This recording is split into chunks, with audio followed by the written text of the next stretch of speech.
y la próxima lo hacemos más largo.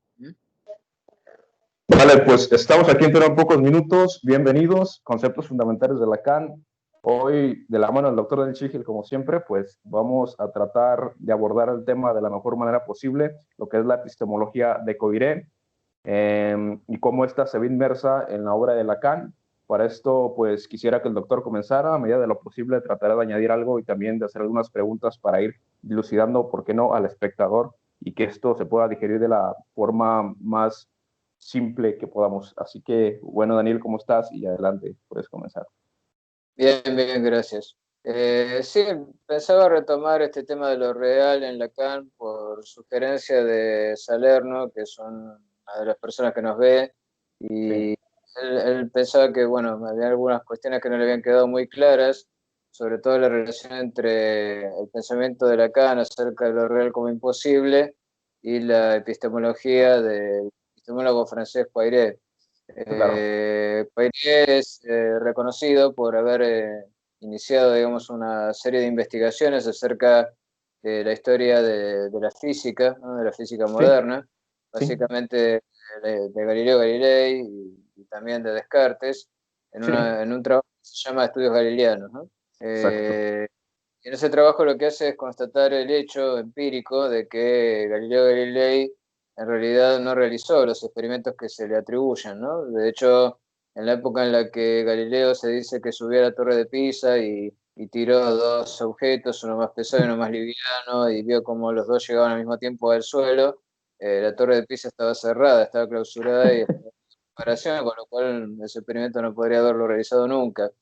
Sí es Ajá, cierto que realizó un experimento con un plano inclinado, ¿no? En analogía con lo que sería la caída libre, donde hizo deslizar dos esferas de distinto peso, mostrando que llegaban más o menos al suelo al mismo tiempo, pero eso es solo una aproximación para justificar algo que ella presuponía de antes, a partir de lo que podríamos llamar un experimento imaginario, ¿no? O sea, ujú, Galileo lo que hace es imaginar qué pasaría si no hubiera resistencia y si el móvil se desplazara en el vacío. Entonces lo que él plantea es que dos objetos caerían a la misma velocidad y con la misma aceleración hacia la Tierra, no importa claro, cuál sea su peso. Lo cual tiene claro. sentido porque si pensamos que una esfera tiene un peso Ujú, determinado y si agarramos esa esfera y la dividimos en dos, cada parte tiene la mitad del peso, no queda claro por qué la esfera completa debería caer más rápido que las dos partes por separado, ¿no? exacto, Ese es el planteo que hace Galileo y lo que lo lleva a la conclusión de que en realidad en el vacío todos los objetos caerían con la misma aceleración, ¿no? Eh, claro. pero claro, el vacío no existe y es cierto que se puede generar algo parecido al vacío, pero no un Sí, vacío absoluto, con lo cual cuando él plantea que la manera de explicar los fenómenos naturales es en relación con esa situación ideal que él imagina, la de la caída en el vacío, en realidad ujú, está planteando que la realidad se mide con la vara de algo que es irreal, ¿no? Y justamente eso que es irreal, o sea, eso que no tiene lugar en la naturaleza, pero que sirve para explicar lo que sucede, porque sería una situación donde la ley se daría en estado puro y puro, ausente de todo factor secundario que interfiera en exacto. su realización. Eso es lo que Lacan llama lo real como contracara de lo posible, ¿no? Y por eso, como lo real no es posible, porque no es posible empíricamente, sino que solo es posible en una situación idealizada, él lo plantea como el imposible que explica lo posible, ¿no? Por eso la ley de la naturaleza sería algo imposible, o sea, algo que no puede darse en la naturaleza, pero explica por qué las cosas de la naturaleza suceden como suceden, ¿no? Como Platón explicaba las cosas imperfectas del mundo natural, en analogía con las esencias perfectas del mundo inteligible, ¿no? Así que el Claro. planteo sería que justamente cuando Galileo elabora este tipo de experimentos imaginarios, reintroduce el pensamiento platónico después de años de una visión aristotélica donde las explicaciones se hacían basadas en el sentido común, ¿no? Porque Claro, Aristóteles dice, bueno, el sentido común a mí me indica que si yo empujo un carro, ese carro se va a mover, pero si dejo de empujarlo, el carro se va a detener, con lo cual la fuerza exacto. que yo imprimo no va a mantener el movimiento del carro, sino que necesito empujarlo permanentemente para que el carro se mueva. Entonces, cuando se preguntaba, ¿y qué pasa con las flechas que son lanzadas por los arqueros? y bueno, será que la flecha genera en su desplazamiento un vacío y que el aire va cubriendo ese vacío y es el aire el que va empujando la flecha. Con lo cual, Exacto. introducir algún factor, una explicación ad hoc, que eso le cierre y que entonces quede justificada la idea de que las cosas se mueven solo cuando hay una fuerza que las empuja. Y justamente la ruptura que introduce la modernidad frente al pensamiento aristotélico, que es el pensamiento del sentido común, es plantear una situación en la que es posible lo que parece imposible, que es justamente Ujú. que en el vacío un objeto seguiría desplazándose sin límites una vez que se le imprime una fuerza, sin necesidad de fuerzas adicionales que lo empujen, ¿no? Justamente yo hice un esquemita acá para mostrar la diferencia entre lo que sería la postura aristotélica y la postura galileana, ¿no? Te lo quería mostrar Sí, así rápidamente. claro. Eh, digamos, acá tendríamos la realidad, ¿no? La Sí. realidad aristotélica, ¿no? La realidad tal como Ujú. la percibimos cotidianamente, basados en el sentido común, es que un móvil va a necesitar una fuerza para ser empujado y que la resistencia generada por el aire y el roce del suelo van a hacer que ese móvil se detenga, a menos que haya algo que lo siga empujando, ¿no? En el caso de la flecha, Ujú. sería un vacío que se genera detrás y hace que al desplazarse el aire el objeto siga moviéndose. Entonces Claro. Galileo, ¿qué dice? Galileo imagina una situación límite en la cual uno tendría esto que pues, puse acá como lo real, ¿no? Lo real que Ujú. es real de Poiré y lo real lacaniano también, que Ujú. sería un ideal, ¿no? Como algo irreal, o sea, algo que de hecho no sucede, pero explica No. que las cosas son como son, ¿no? Entonces, en una situación ideal de vacío, un objeto, por ejemplo un cohete, bueno, este no sería muy lindo, pero bueno, digamos que es un cohete, no necesitaría un empuje permanente, ¿no? De hecho, en las viejas películas de ciencia ficción se mostraba que los cohetes estaban siempre con una llama encendida atrás, empujándolos, pero eso es contrario a lo que dice la física, a lo que dice la Ujú. física de, por lo menos Descartes, ¿no? Que fue quien formuló bien por primera Ujú. vez el principio de inercia.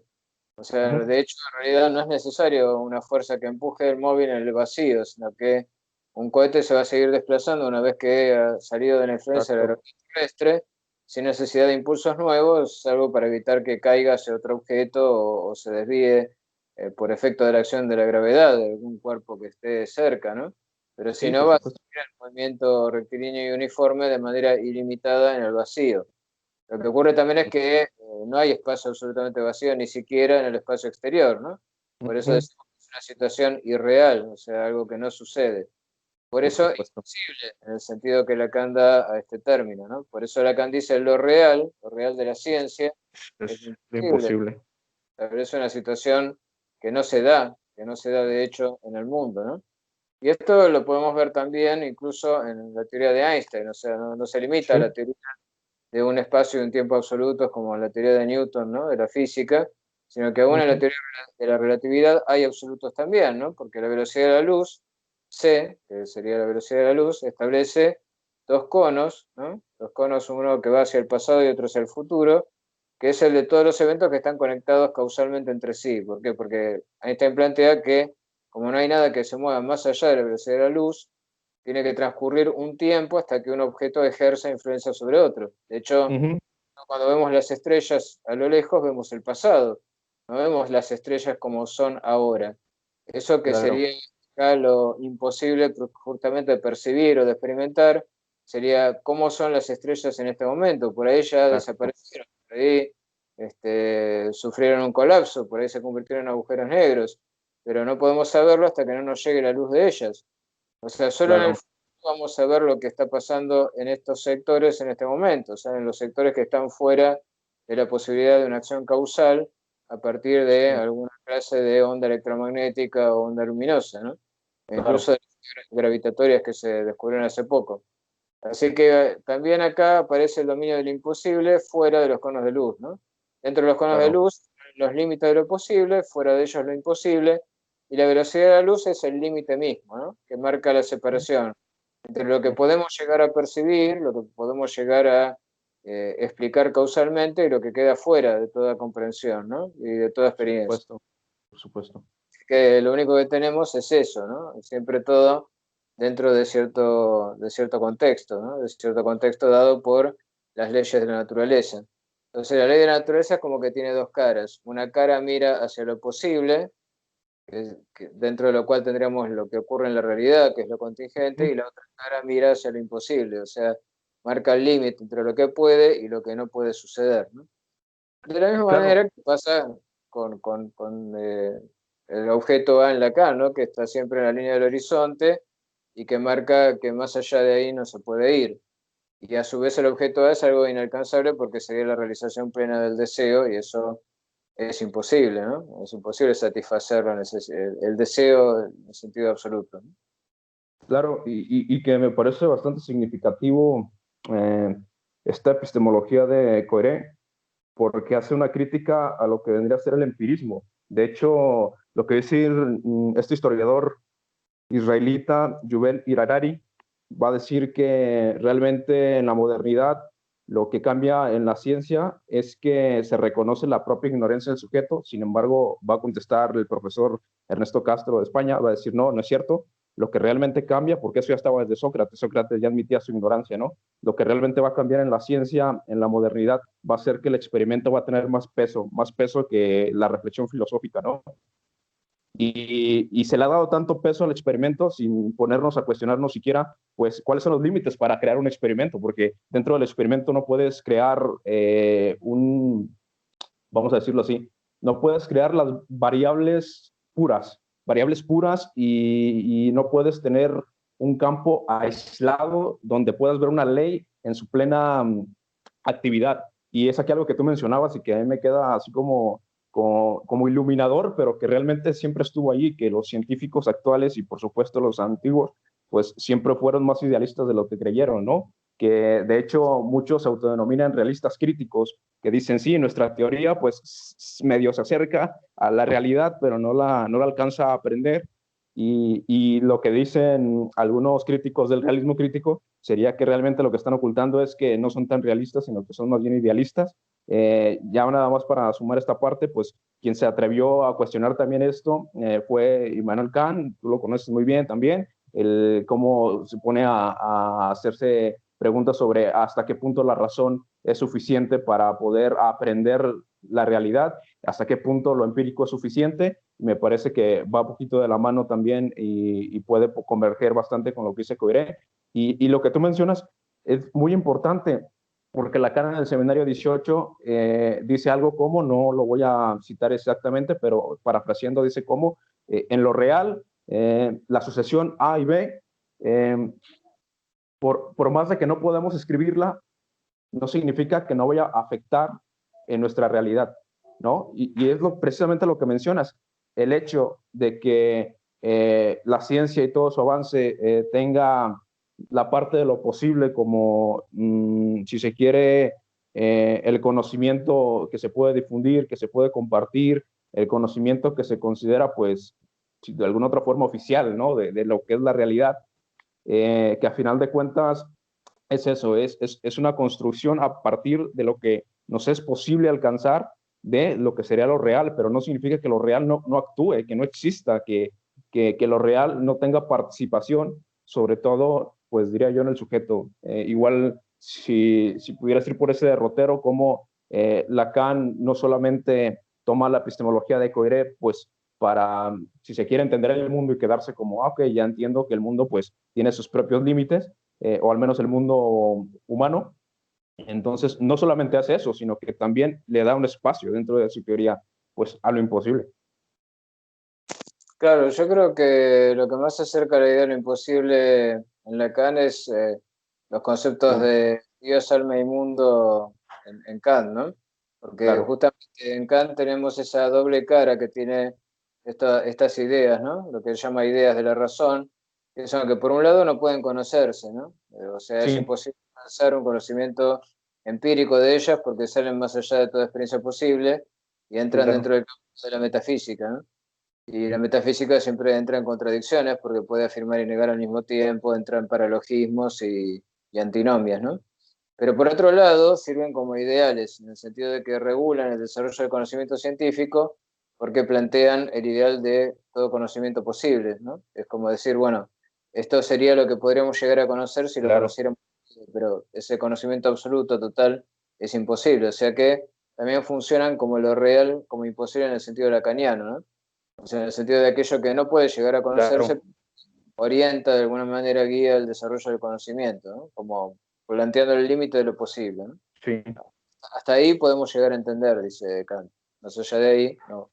sí, Entonces, el planteo es equivalente. Y aparte, otra cosa que marca justamente Kant, cuando Kant, bueno, vuelve sobre los experimentos de Galileo, es exactamente esto mismo que marca Coiré, el hecho de que Galileo no hubiera visto nada ni hubiera podido experimentar nada si no hubiera ido con una pregunta previa. Esa pregunta previa que le hace a la exacto, naturaleza, es la que genera esa respuesta de parte de la naturaleza. O sea, si no hay pregunta, no hay respuesta. Y lo que sea una exacto, pregunta científica no es lo mismo para Aristóteles que para Galileo. Para Aristóteles la pregunta era ¿por qué un objeto sigue moviéndose cuando yo dejo de empujarlo? Y para Galileo exacto, la pregunta es ¿por qué se detiene? O sea, ¿por qué si funciona la ley de inercia, tiene que detenerse? Entonces ahí tiene que explicar, bueno, lo que ocurre es que el roce y la resistencia del aire es lo que hace que se detenga, pero si se moviera en el vacío, se movería eternamente. O sea que al cambiar el marco teórico sobre el cual trabajan, ¿no? Y la exacto, serie de prejuicios, supuestos epistemológicos y que son básicamente de dos tipos, ¿no? Metodológicos y ontológicos, cambia totalmente lo que se considera un conocimiento verdadero también, ¿no? Porque la sí, verdad, la falsedad del conocimiento está dada por el marco de las preguntas que uno puede formularse y que son lo que se considera preguntas razonables para que un científico se haga, ¿no? Fuera de ese ámbito queda lo científico o lo metafísico. Así claro, que en ese sentido la tiene muy clara Lacan. O sea, Lacan tiene muy claro que si el psicoanálisis quiere permanecer dentro de los límites de la ciencia, aunque no pueda constituirse en una ciencia estrictamente, tiene que plantear lo imposible, ¿no? Como un límite, ¿no? Por eso el planteo de lo real. Por eso para él hay algo que es real, es decir, es imposible, aunque se desplace. Eso que es sí, imposible, siempre va a haber una falla estructural, como dice él, que tiene que ver con una falla en el lenguaje, en lo simbólico, y eso es lo que marca justamente el hecho de que Lacan sea una persona que piensa en términos científicos y no que hace fábulas o que hace poesía o hace místicas, ¿no? Este, completamente. Sí, de hecho, las principales críticas es no solamente a Lacan, sino al psicoanálisis, es no hay evidencia científica, no hay empírico, lo cual lo responde muy bien Alfredo Edelstein cuando dice hay vivencia experiencial, ¿no? O sea, hay un encuentro con el paciente.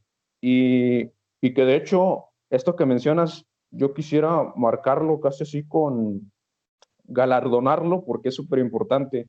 Cuando dices, sí, hay una pregunta y hay que responderla, pero ¿de dónde viene esa pregunta, no? Pues de una serie de prejuicios teóricos.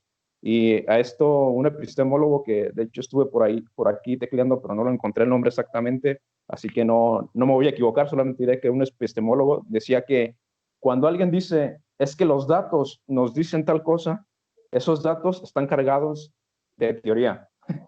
Y entonces no podemos evadir la teoría. Por eso me parece aquí muy importante, y tú bien sabes que he venido trabajando un poco con Lacan y la epistemología, pues el cómo, a final de cuentas, es la teoría la que nos va a venir a ordenar la realidad y que en toda la historia, cuando ha habido revoluciones científicas, sobre todo quizás la más popular, la copernicana, siempre ha habido este escepticismo de, es una postura pues que es formal, es una postura formal, pero no coincide con los datos empíricos. De hecho, las observaciones que se hacían en el telescopio, se decía que el telescopio estaba mal, que había manchas o que algo estaba fallando en el telescopio, ¿no? Pero la teoría no estaba mal. La teoría heliocéntrica no estaba mal. Perdón, la teoría de la Tierra como en el centro no estaba mal. Lo que estaba mal era el telescopio. sí, sí. Entonces, todo eso que mencionas, pues completamente, el conocimiento, pues a partir de la teoría va a darle también un orden a lo empírico y es fundamental lo que mencionas.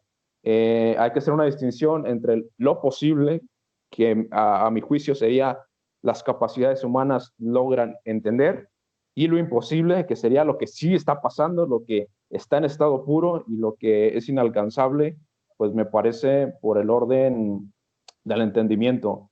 Y bueno, ya casi para ir finalizando, pues una reflexión me gustaría respecto a por qué es tan importante en el psicoanálisis que entendamos esto, que seamos críticos, pues más que por una defensa, diría yo, por una aplicación en la práctica del psicoanálisis, que entendamos qué es lo real para una aplicación en la práctica, más que nada. No solamente por entenderlo, diría porque es importante acuñarlo en la teoría y usarlo, más que nada, ¿no? Exactamente, sí. Justamente me parece que lo que caracteriza a Lacan es esta conciencia de que tiene que estar a la altura de la ciencia de la época, ¿no? Porque, por ejemplo, en el caso de Freud, si bien es cierto que Freud también lo que hace es partir de una pregunta, que es ¿por qué hay parálisis histérica? Es una pregunta que no se puede responder desde la fisiología de la época. Él mismo Ujú, no advierte esto, no se da cuenta de que en él también la teoría es anterior a la experiencia y piensa lo que él hace, lo que él mismo hace, de una manera inconsciente y motivada por un sesgo cognitivo, ¿no? Determinado por el aprendizaje que recibió en la Facultad de Medicina, lo que él está haciendo es inducción, ¿no? Cuando en realidad no es así. O sea, no ujú, es que él está contando una serie de casos, haciendo estadísticas, viendo ujú, relaciones sectoriales dependientes, independientes, intervinientes y ujú, haciendo tablas de correlación, como se suponía que debería hacer de acuerdo con el método inductivo, sino que lo que él ujú, hace es teorías que le sirven para entender, explicar y comprender lo que está viendo que sucede en sus pacientes, ¿no? O sea, por ejemplo, cuando él plantea por qué me hablan como si fuera su padre o su madre, es algo que de exacto. hecho sucede, pero es algo que no importa cuántas veces suceda, sino que siempre que se da esa relación terapéutica de transferencia, sucede eso, ¿no? Pero Sí, si uno no hubiera planteado esta estructura, que es la de un experimento, que es poner a una persona en un sector separado del resto de la sociedad, acostada sobre un diván y pedirle que asocie libremente, que eso es experimentar también, porque para mí el consultorio es un laboratorio de experimentación, aunque no parezca porque no hay instrumento de medida, pero es así. Entonces, si no hubiera generado esa situación fuera de la experiencia cotidiana, basado en una suposición, ¿no? De una situación límite, en la cual lo que él plantea es que la comunicación se hace justamente con determinados ideales, ¿no? Que están dados por las figuras materna y paterna. Bueno, claro. simplemente las explicaciones que él da no tendrían sentido. Y por Ujú, eso los que no están dentro del contexto de ese presupuesto epistemológico que es el de Freud, no lo podían llegar a entender. Y por eso para el conductismo las cosas se explicarían de otra manera que no tiene absolutamente nada que ver. Pero esto no es claro. porque Freud sea más o menos científico que los conductistas o los cognitivistas, simplemente parte de un marco teórico totalmente diferente, que tampoco es el de Lacan, ¿no? Como vimos muchas veces, Ujú, y siguiendo a Eidelstein, hay que desambiguar justamente a Freud de Lacan, porque Lacan plantea releer todos los casos freudianos en base a sí, un marco teórico totalmente diferente, ¿no? El cual en parte está presente justamente esto que acabamos de mencionar acerca de Coiré. La idea en esta clase había sido en principio también tratar otro tema que me parece importante, lo voy a esbozar nada más, pero me parece que claro. da para una clase adicional, no tenemos en este momento tiempo para seguir, Ujú, lamentablemente, pero bueno, nos ocuparemos de eso la semana próxima, por que es supuesto. algo que estoy discutiendo con otro muchacho de Samarín, que era el tema que él me planteaba de si hay o no hay en Lacan un concepto de individuo, ¿no? Claro. Este, lo cual es problemático, ¿no? Porque después de todo Lacan es un psicoanalista y él dice que el objeto del psicoanálisis es el sujeto. Pero ojo, porque él cuando usa el término francés para sujeto, sujeto quiere decir objeto justamente. Hay una ambigüedad en el francés que es la misma que se produce en el inglés, el subject, ¿no? Subject es el tema del cual nos estamos ocupando, y es el sujeto o tema del cual se ocupa el psicoanálisis. Para Lacan, comienzo de su enseñanza sobre todo, era Sí. básicamente un sujeto simbólico, ¿no? Eso que es el sujeto barrado, que ha sufrido la pérdida del objeto A, que es cedido al otro con mayúscula, al A con mayúscula, y a cambio Ujú, se le da un significante amo, que es su nombre propio, y después va asociando ese significante con otros tratando de encontrar un sentido, ¿no? A quién soy yo? Como habíamos planteado en otro momento, eso sería en principio lo que más le interesa a un psicoanalista. Pero cuando Lacan hace la estructura del nudo Borromeo, que ya lo presentamos varias veces, ahí aparece lo simbólico, pero asociado con lo imaginario y con lo real. Y además, más adelante, él plantea que hay una estructura que él encuentra desarrollada sobre todo en Joyce, pero que no implica que sea solo de Joyce, sino que va a ser algo luego generalizado para todo lo que sería la neurosis, que es lo que se llama la cadena de cuatro, ¿cómo es el nombre específico en psicología? Ah, Eh, ¿Sería el enlace browniano? el enlace browniano de cuatro. Sí. En realidad el nudo Borromeo tampoco es un nudo, es un enlace porque tiene Ujú, tres círculos separados, ¿no? ujú. Este, que tienen la característica de que solo permanecen ligados cuando están los tres, digamos, completos, pero si uno corta uno, los otros dos se desenlazan. Entonces, eso lo usa como modelo de Lacan, ¿no? Lo usa como modelo de cómo los tres factores, lo real, lo imaginario y lo simbólico, tienen que estar conjuntamente para que se dé una consistencia, ¿no? Una consistencia en el sujeto, pero uno podría decir, bueno, ¿el sujeto es eso? ¿Es el nudo Borromeo? Sí, de alguna manera lo es. Pero ¿qué pasa entonces con el enlace browniano? Browniano. Sí. Browniano de cuarto, donde hay un cuarto elemento que es el sintón, ¿no? Entonces, Bueno, justamente el sintón que viene a anudar a los otros tres cuando los otros tres están desanudados, es algo que escapa a la nominación, como dice Lacan, o sea, escapa a lo simbólico, e introduce algo, otro factor, ¿no? Que él lo ve desarrollado sobre todo en la manera como maneja el lenguaje Joyce, por ujú, ejemplo, mezclando distintos registros, pero como buscando una especie de nombre, ¿no? El nombre que no ujú. está, que es el nombre del padre, está pero no está de alguna manera, porque el padre de Joyce era inconsistente.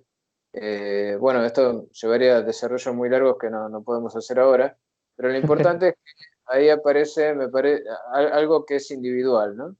O Claro, sea, por la supuesto. manera como cada uno arma esto que es el alma, ¿no? Para Lacan, lo que se padece del alma, y que él relaciona con el concepto de existencia en Kierkegaard, ahí muestra Ujú, que hay un factor de individualidad, pero que es un factor que tiene que desaparecer. O sea, hay algo que podemos llamar el individuo en Lacan, pero se padece ser un individuo. O sea, esa es la situación del neurótico. El neurótico es alguien que es un individuo y por eso está imposibilitado de vivir plenamente el lazo social, por decirlo de alguna claro. manera. Pero eso Bueno, es justamente algo que debería ser superado, ¿no? Es algo que no es excelente. la situación eh, normal, digamos, en el sentido de que el final del análisis debería hacer desaparecer el síntoma, pero tampoco hacerlo desaparecer del todo, sino integrándolo a lo real. Pero bueno, esto es algo que requiere de un estudio más pormenorizado. Igual lo Un quería mencionar desenlace. para dar a entender que no se trata de que en Lacan tengamos una teoría colectivista acerca del sujeto. Primero porque el sujeto es el objeto de estudio del psicoanálisis y punto, ¿no? Y Claro, segundo porque existe un factor de individuación, ¿no? claro. Que se da justamente por el síntoma. Pero bueno, tenemos que entender qué es el síntoma y qué función cumple y por qué tendría este carácter individual que no lo tiene el nudo Borromeo. Pero bueno, eso lo Excelente, dejaremos excelente. para otra clase. Bueno, Daniel, pues muchas gracias por esta clase. Lo vamos a dejar en suspenso.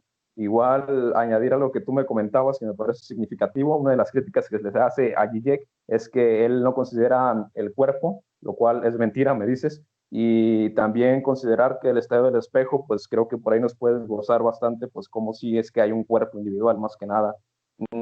Solamente eso lo vamos a dejar como un continuará y bueno, pues muchas gracias. Ah, encantado. Hasta luego.